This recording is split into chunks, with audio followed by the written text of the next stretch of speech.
So here's the thing. We are roughly 9 days away from the second half of version 5.8, and if you are free to play, you might be walking straight into a brick wall without realizing it.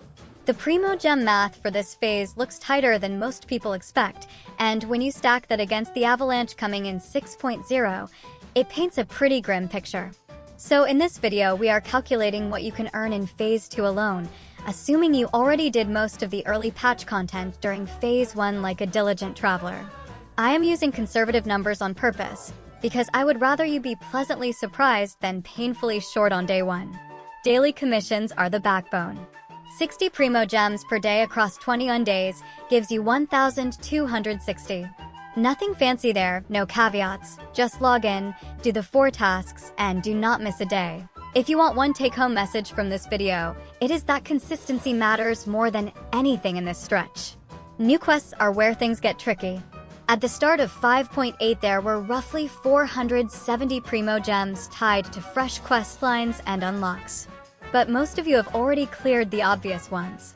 To keep this realistic, I am only counting an extra 100 from late or leftover quests you might have skipped or from small follow-ups that may drop during the back half. For the average player who stayed current, consider 100 a fair expectation. The spiral abyss does not reset inside this window, so for this calculation it contributes exactly 0. I know that hurts to hear, but we have to be honest with the calendar.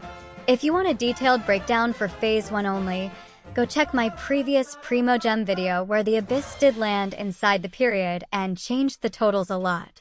For Phase 2, count nothing here. The Imaginarium Theater does give us one bright spot. We get a reset worth 800 Primogems. Achievements are like crumbs on a trail.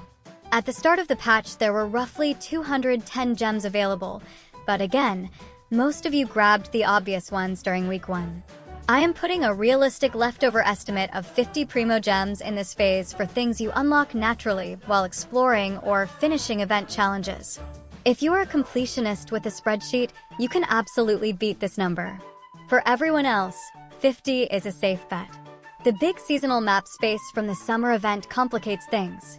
Originally, the area was good for about 1,050 Primogems between exploration, chests, and one-off objectives. But most of you dove in headfirst during Phase 1. I am going to count a modest 200 for Phase 2 to reflect unfinished corners, missed puzzles, or a few stragglers you mop up when you go back for percent completion. The zone is large. Almost nobody finishes every last thing on day 1, so 200 feels fair without overselling. Stygian Onslaught just reset on August 6th, which puts it outside our window. It will not reset again during Phase 2, and the next one should land with 6.0. So it is a clean 0 here as well. It is not satisfying, but accuracy matters. Do not forget trials. The test runs for Chasca and Mualani are easy, fast, and free. They are worth 20 each, so that is 40 in the bank for about 2 minutes of your life. The Paimon Shop reset is a sneaky source that people love to undervalue. 1 monthly reset equals 5 intertwined fates worth of currency, which we will translate as 800 Primogems in terms of opportunity. If you have the Stardust saved, please do not forget to grab them right at the start of the month. Events are a mixed bag this time. Tracing Vanishing Trails begins on August 14th, which means only part of it lives inside Phase 2. Expect around 120 Primogems from the portion that overlaps, with the remaining chunk falling into the other half of the cycle. Mementos of Teyvat, Prelude of the Frozen Veil comes in stronger at 420 Primogems. There are no update maintenance rewards in the second phase. Those land with 6.0. So mark down nothing here and try not to sigh too loudly. I know it feels bad. Promo codes are the last lever we can pull. The 6.0 special program happens during the second phase, and that broadcast always drops 3 codes worth 100 Primogems each. That is 300. On top of that, there is a decent chance of a small 60 Primogem code appearing around the same time through social channels. I am including it in the total because we have seen it happen often enough to be a realistic expectation, but you need to be fast. Those codes expire quickly. I post them the moment they go live, so if you want the heads up, make sure you are subbed with notifications on. Add it all together, and the free-to-play haul for Phase 2 looks like this.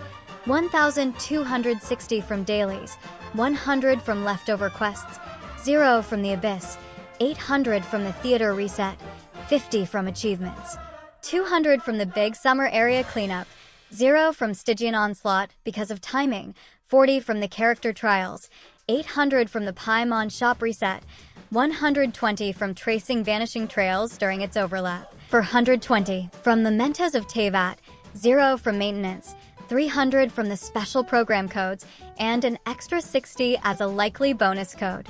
That stacks to 4,150 Primogems. Translated into wishes, 4,150 divided by 160 equals roughly 26 pulls. That is it. 26. I will just say what everyone is thinking. 26 pulls is not a lot. If you are sitting far from pity, this number feels discouraging. If you are chasing Chasca or Mualani and you have already dipped into your stash in Phase 1, 26 is the kind of number that makes you stare at your screen and wonder if hope is actually a strategy.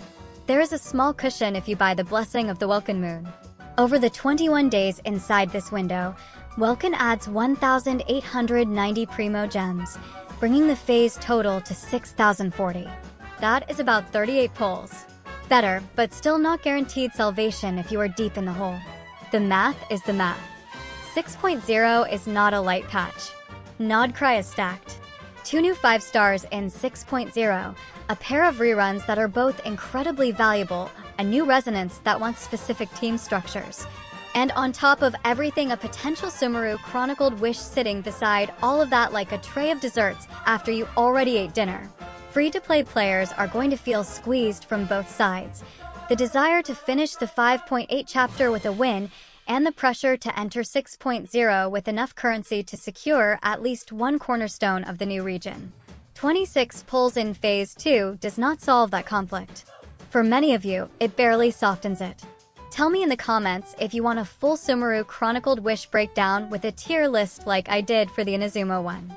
If that banner truly goes live beside the Archon rerun, choosing wisely there could be the smartest move for accounts that already own the meta staples, but for example lack the weapons or side pieces that unlock new team ceilings. I can map out the value of each pick in the current and upcoming ecosystem and show you what will age well into Nodcry. Remember, at the end of the day, this is a game. Pull who you like. If a character makes you smile when they appear on the field, that matters. Do not let meta chatter pressure you into a plan that drains the fun out of your evenings. My job is to give you clarity so you can choose joy on purpose. If joy means saving for the first night under the Nodcry moon, save. If joy means one last shot at Chasca or Mualani, take it with eyes open and a plan for 6.0. I will update you the moment the special program codes drop, so consider subscribing if those instant alerts help you. Good luck with your dailies, do not skip your trials, and may your last pulls of 5.8 be kinder than the math suggests.